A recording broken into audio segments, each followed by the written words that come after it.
Hello tacticians, it's Nox here playing Warhammer 40k Tacticus. We are in the middle of the Aethana event, and how are you doing? Personally, I've managed to get Aethana to Bronze 1, 4 star, and I can't take her any further because to do so I need to do a few more ascensions.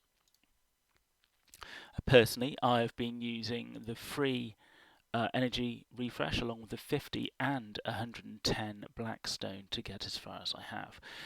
Gearing up Athana has not been too difficult to get to Bronze 1, but I'm guessing that will change when we get a bit further. The missions you can see here on the right have all been taken from the Tacticus fandom website with new character events. The link is there should you wish to copy it down. And most of them are fairly straightforward.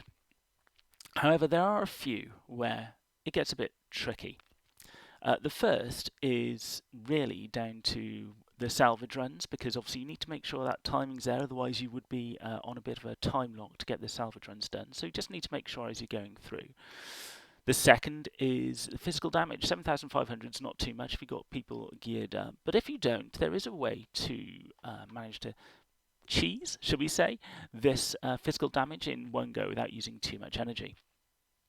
All you need to do is go into your Indomitus campaign, find LF Null, and give him a fight. Now the idea is you remove your critical items from your physical damage dealers, like Cut, like Certus when he's in combat, and from Varro, I believe his name is. Let's have a quick look. Varro, yep.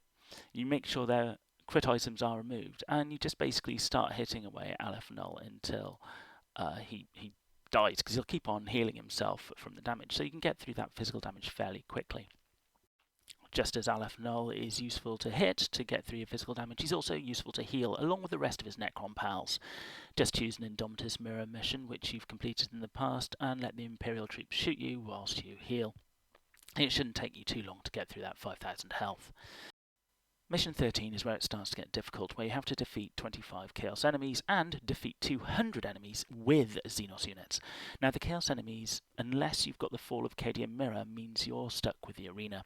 Look out for the teams with the most Chaos units, and preferably the Summoner, because the demons that he summons also count towards this. For the 200 enemies with Xenos units, I like to use the Octarius campaign. If we look at Mission 12, you'll see it has lots of grots. These grots will summon more grots. So by using just 6 energy, you'll be able to basically blast through 200 enemies in one go. Maybe 2 or 3 if you lose count along the way, like I did. Things slow down again on Mission 15, where we have to use abilities 150 times with Xenos units and play 20 arena battles, and really it's the arena battles which takes the time here. 16 shouldn't prove to be any issue, and 17, where we have to deal 12,000 piercing damage and win 10 battles with Aethana deployed and surviving, may or may not be an issue. I haven't got here yet. The piercing damage I've only got Aethana and Harken to do.